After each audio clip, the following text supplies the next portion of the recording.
Hello students, my self Krishna Lohan और आज मैं जो आपके लिए वीडियो लेके आई हूँ वो है आपके कंटेंट से lesson 4 elegy written in the country churchyard.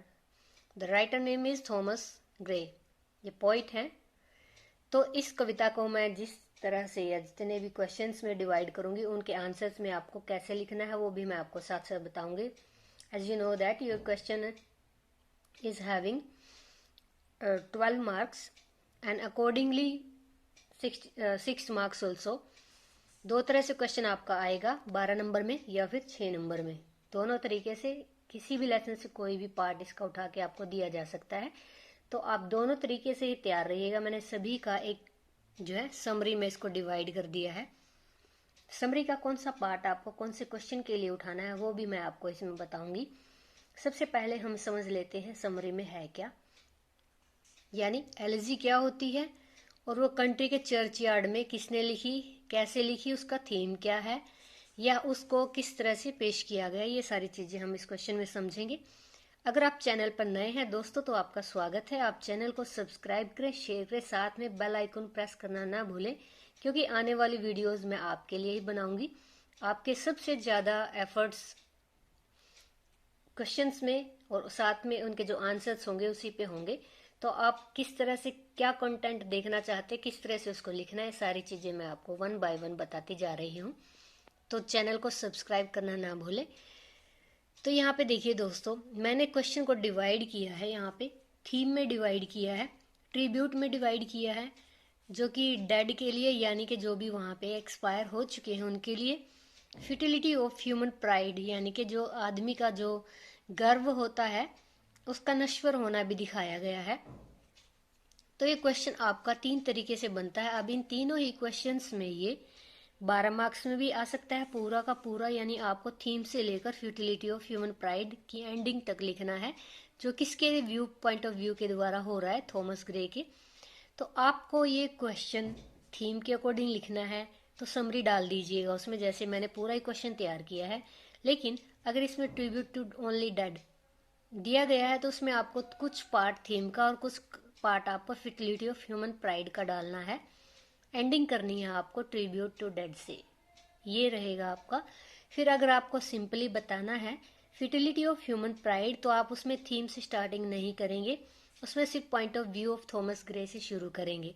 तो चलिए मैं क्वेश्चन को आपको पढ़ के ही बता देती हूँ, साथ में इसके जो है हिंदी में समझा भी दूंगी आपको, तो दोनों तीनों काम में साथ में हो जाएंगे। आपका एक अच्छा क्वेश्चन यहाँ से तैयार हो जाएगा। चलिए देखते हैं। सबसे पहले आपको मैंने बताया था elegy written in a country churchyard, Thomas Gray के द्वारा लिखी गई कविता है। इस कविता में उन्होंने एलिजी किसको बताया है। एलिजी होता है एक दुखदायी चीज या फिर बिल्कुल ही पीड़ादायक स्थिति, जिसमें हम बहुत ही गंभीर दुखों के बारे में और जो सोशल इश्यूज होते हैं उनको जो बहुत ही गंभीर होते हैं उनके बारे में लिख सकते हैं, एलिजी बोलते हैं। तो चलिए, in this poem the poet expresses his grief. इस कविता में द पोइट एक्सप्रेस करता है यानी कि अपने भावना को जाहिर करता है, हिज ग्रीफ अपने दुख को जाहिर करता है, at the death of simple, किसकी मृत्यु पर, सिंपल यानी सादे भोले, एंड ग्रीव पुअर विलेजर्स के बारे में अपना दुख एक्सप्रेस करता है इन दिस पोएम, इस कविता में। ही ग्लोरीफाइज देयर सिंपल लाइफ, और वो दर्शाता है या उनको एक तरह से है उनको उनकी शान को बताता है कि वो उनकी शान किस में थी, बिल्कुल सिंपल लाइफ में रहने की। He glorifies their simple life. The poet sees a number of graves. अब जो पोइट है वो देखता है, क्या देखता है, नंबर, किसके नंबर से, यानी कि बहुत संख्या देखता है, किसकी, ग्रेव्स की, यानी कि ग्रेव्स क्या होती है, कब्र। अराउंड हिम यानी अपने चारों ओर वो क्या देखता है, कब्रें देखता है। The site of the Graves create deep thought, यानी कि उस चीज का नजारा, किस चीज का नजारा, कब्र का नजारा क्रिएट करता है डीप डीप थॉट्स, यानी कि उसके दिमाग में बहुत गहरे विचार, इन हिज माइंड, उसके माइंड में। ओके, अब उसने ये साइट देख ली तो उसके मन में है जो गहरे विचार आने लगे। ही थिंक्स, वह सोचता है, अबाउट लाइफ यानी कि जीवन, एंड डेथ, मृत्यु के बारे में सोचना शुरू कर देता है। देखिए नजारा देखते हमारे मन में विचार आते हैं। विचार किस बारे में आते हैं फिर ये आगे बताया गया है। अगर आप जो है सेंटेंस से सेंटेंस को यानी कि स्टोरी की सेंटेंस को सेंटेंस से जोड़ते चलेंगे तो थीम आपकी अपने आप राइट डाउन हो जाएगी। ही सेज दैट, सारा ही सारा जो क्वेश्चन लगभग आपका प्रेजेंट इंडेफिनिट में लिखा हुआ है, यानी फर्स्ट और फिफ्थ फॉर्म आपको चलानी है। वह कहता है the death comes to all, कि मृत्यु तो भाई सबको आनी है। Okay, death comes to all, सबको आती है। Death brings to all at same level, यानी कि अब क्या करते हैं, डेथ ले आती है किसको, सबको ले आती है। कहाँ, at the same level, same level पर ले आती है, यानी अमीर गरीब हैं जो भी हैं जिस तरह से भी हैं सब सेम लेवल पर आ जाते हैं मरते ही।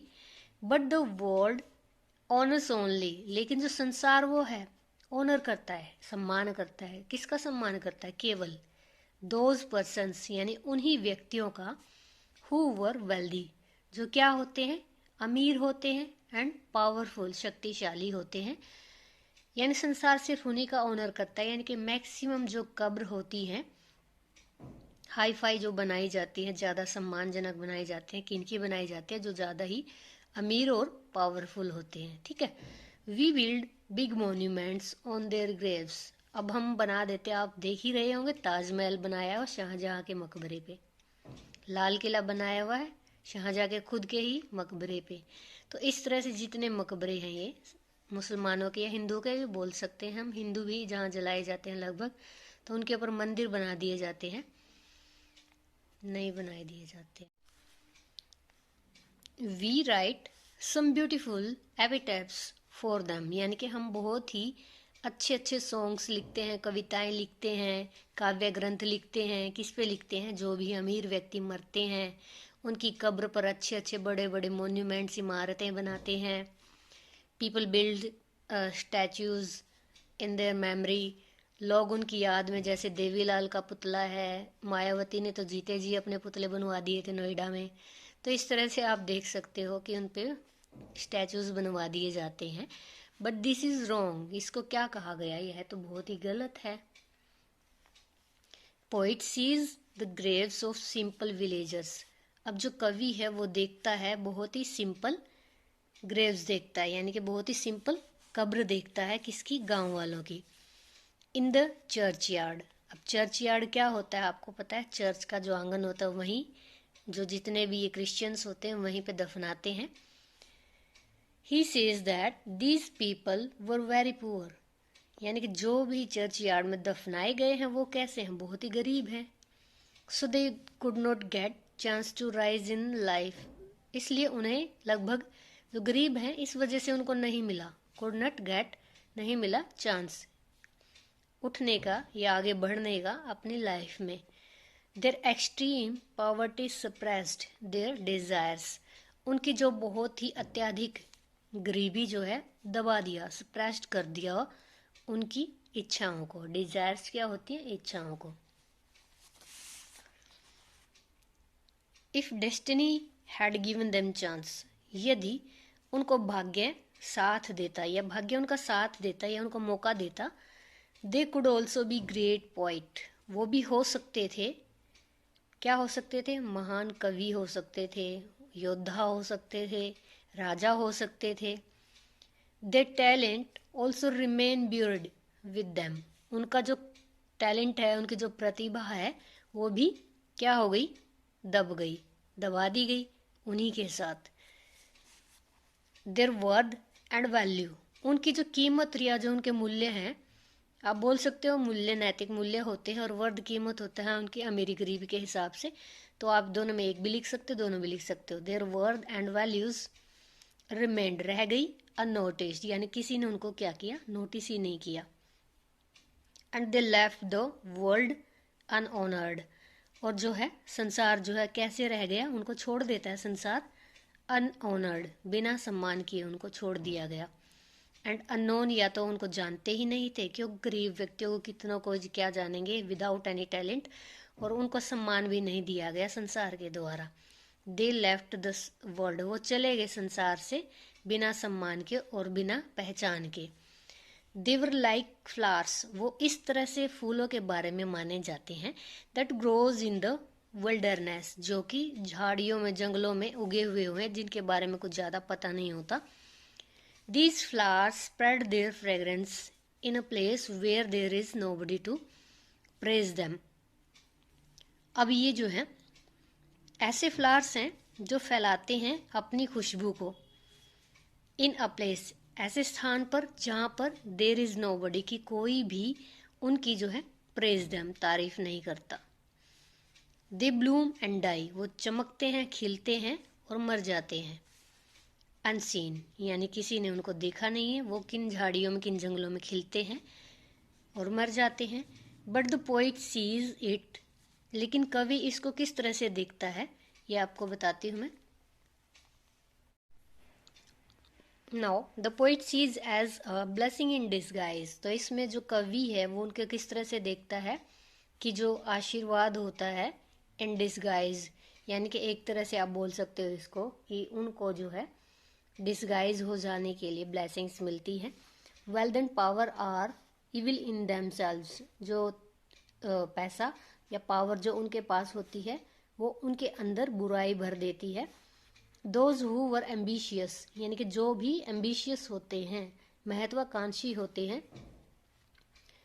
जिनके पास जो है एम्बिशियस शेड होती है, a lot blood to gain power, यानी कि ऐसे व्यक्तियों में बुराई भर देती है जो चाहते हैं कि वो एक एम्बिशियस यानी कि जो महत्वाकांक्षी लाइफ जिए। A lot blood to gain power, बहुत सारा जो ब्लड है वो बहा देते हैं गेन पावर, ताकत पाने के लिए। They shut the gates of mercy, यानी कि वो दया के जो है दरवाजे बंद कर देते हैं उन मैनकाइंड, यानी कि किस पे, मानवता पर। But the common people have no such ambitions, यानी कि जो कॉमन पीपल होते हैं, साधारण मनुष्य जो होता है उसके पास तो कोई एम्बिशंस होती ही नहीं है, वो सिर्फ काम करता है, खाने लायक कमाता है। देयरफॉर, इसलिए they are saved from such criminal acts, इसलिए वो जो पुअर पीपल होते हैं वो बच गए होते हैं या बच जाते हैं ऐसी क्रिमिनल एक्ट से। दे नेवर गो अनसेटिस्फाइड, यानी वो कभी भी असंतुष्ट नहीं होते। And live a peaceful life, और कैसा जीवन जीते हैं वो, शांति भरा जीवन जीते हैं। तो दोस्तों बहुत ही अच्छा क्वेश्चन है, आप इसको 2 पार्ट्स में लिखिएगा, अमीरों के साथ गरीबों का थोड़ी बहुत आप इसको कंपैरिजन दिखाइएगा। अब मैं आपको बताती हूँ कि किस तरह से अगर इसमें थीम आती है तो आपको पूरा का पूरा लिखना होगा। इसमें से कुछ सेंटेंसेस जो आपको अच्छी लगती हैं वो छांट लीजिएगा। मेनली क्या है कि जिसमें अमीर और गरीब की जो तुलना हो रही है इस क्वेश्चन में, उसमें से आप जो है कुछ सेंटेंसेस उसकी उठाइए, कुछ सेंटेंसेस उसके ज़्यादा लिखने की जरूरत नहीं है। थीम आएगी लगभग 6 नंबर तक। अगर आपको पूरा क्वेश्चन पूछ लिया जाता है, मैं बताती हूँ आपको पूरा क्वेश्चन, जैसे कि इसमें पूछ लिया जाता है कि जो पोइट है वो ट्रिब्यूट कैसे देता है डेड को, या फ्यूटिलिटी ऑफ ह्यूमन प्राइड के बारे में थॉमस ग्रे के विचार बताइए।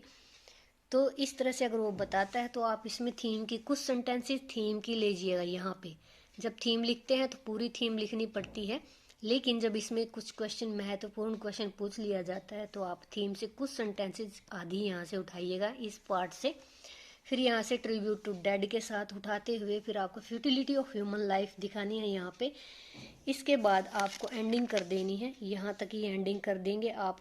कुछ ही लाइन यहाँ से उठाइएगा, सारी नहीं लिखनी होती हैं। फिर इसमें आपको ये क्वेश्चन, मैंने पूरा क्वेश्चन आपका पूरा 12 नंबर का लिखा हुआ है, तो इस क्वेश्चन के अकॉर्डिंग आप इसको तैयार कीजिएगा। अगर 12 नंबर का आएगा तो इसमें सारी चीज़ें आप मेंशन करेंगे, लेकिन अगर थीम पूछ ली जाती है, थीम में ये तो पार्ट आपको लिखना ही होता है, ये पार्ट आपको लिखना ही होता है।